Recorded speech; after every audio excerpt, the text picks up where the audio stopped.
Assalamu alaikum dostlar. Murdагы чыгарылышта тамак сиңир органдары жана анын оорулары, орун белгилери тууралуу айтып берген элем. Бул болсо анын уланысы болмокчу, андыктан акырына чейин көрсөңүздөр сиздер үчүн да пайдалуу болот деп ойлойм. Демек, тамак сиңирүү органдарынын ооруларын мен өзүмчө эки түргө бөлүп койдум. Негизи андай бөлүнүү жок. Кандайча экиге бөлдүм? Бул болсо жеңил оорулар жана оорураак оорулар деп. Жеңил оорулар бул 2-3 күндүн ичинде же болбосо бир жумада айыгып кете турган оорулар деп айтсам болот.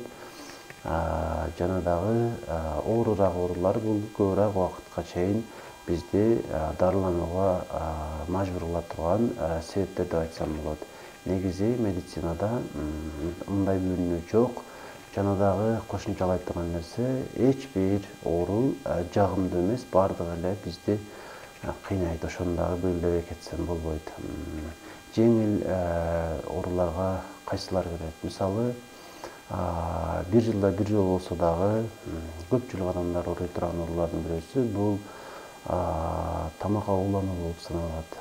Айрыкча ушул жай мезгилдеринде бул нерсе көп кайталанат. Анткени көбүнесе тамактар ысык мезгилде тез бузулат. Ошого байланыштуу ошол тамакка уланып калуу көп учурайт. Анын белгилерин айтып кете турган болсом, адам итине ооруп түшүшү мүмкүн тамак жеп бүткөндөн 2-3 саат өтүп, дене табы кескин көтөрүлүп кетиши мүмкүн, кусушу мүмкүн күн азып, жана дагы күнүнө 5-6 жолу же андан дагы көп жолу ажатканага каттап калышы мүмкүн ичип өтүп. Ушундай белгилер бул тамакка улануунун белгилери болуп саналат.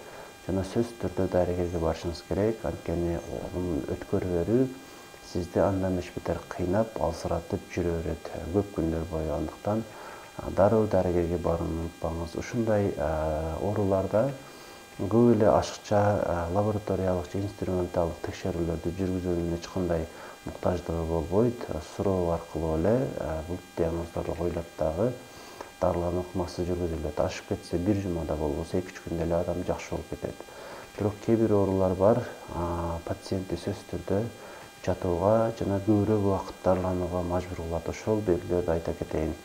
Биринчи белги бул кыска убакыттын ичинде адам канын азайып кетиши мүмкүн. Анемия дейли буну. Анемиянын себеби көп түрдө болот. Ошол катары тамак сиңирүү органдарынын кээ биринен кан кете турган болсо дагы адам тез кан жоготуп алышы мүмкүн. Мунун себебин сөзсүз табыш керек болот. Андыктан кошумча текшерүүлөрдү жүргүзөбүз бул учурда. Ошол менен эле бирге адам кыска убакыттын аралыгында көп салмак жоготуп алышы мүмкүн. Эгер ал диета кылбай эле кадимкидей жашаса дагы кыска убакыттын аралыгында көп салмак таштаса, бул дагы биз үчүн коңгуроо болуп саналат. Жана дагы кыска убакыттын ичинде аралыгында адам дене табы көп көтөрүлүп, жана түшүп жүрүшү мүмкүн. Бул дагы бизди ойлонууга мажбур кылган нерсе болуп саналат. Жана көптөн бери адам күн айланып, көптөн бери кусуп жүрүшү мүмкүн. Эгер ушул симптом сизде бар болсо, сөзсүз түрдө дарыгерге жолугушуңуз керек болот. Жана дагы адам катуу оорудан улам жада калса уйкусу уктап аткан учурда дагы ойгонуп кетиши мүмкүн. Бул учурда дагы сөзсүз түрдө пациент дарыгер менен жолугуш керек болуп саналат. Анткени бул дагы олуттуу бир оорунун белгиси болушу толук ыктымал. Андыктан ушундай белгилер сизде болсо, сөзсүз түрдө дарыгерге жолугуңуз. Кошумча дагы бир жолу санап өтөйүн. Эгерде кыска убакытта сиз каныңыз азайып кеткен болсо, кыска убакытта көп салмак жоготуп алган болсоңуз, дене табыңыз көп түшүп көтөрүлүп жүрсөңүз, тамакка болгон табитиңиз көптөн бери жок болсо, жана дагы сиз уктап аткан учурда оорудан улам ойгонуп кете турган болсоңуз, жана дагы ажатканага барганыңызда ошол менен кошо кан дагы чыга турган болсо, бул сиз үчүн коңгуроо. Эгер сизде же жакындарыңызда ушул белгилер болсо, сөзсүз түрдө дарыгерге жолугушуңуз керек болот жана ага ылайык дарыланышыңыз шарт болуп эсептелинет. Ушул нерселерге көңүл буруңуз. Негизи эле эч ким оорубасын деп айткым келет. Оорунун жакшысы жок. эгер ден соолугубузга көңүл бурбай турган болсок, баарыбыз ооруйбуз. Эгерде ден соолугуңузга карай турган болсоңуз, кантип карайсыз? Тамак аш-сиңир органдары оорубаш үчүн эмне кылыш керек десеңиз, мисалы, туура тамактануу керек. Туура тамактануу деген кандай? Мисалы, эртең мененки тамакты жегенге аракет кылышыңыз керек.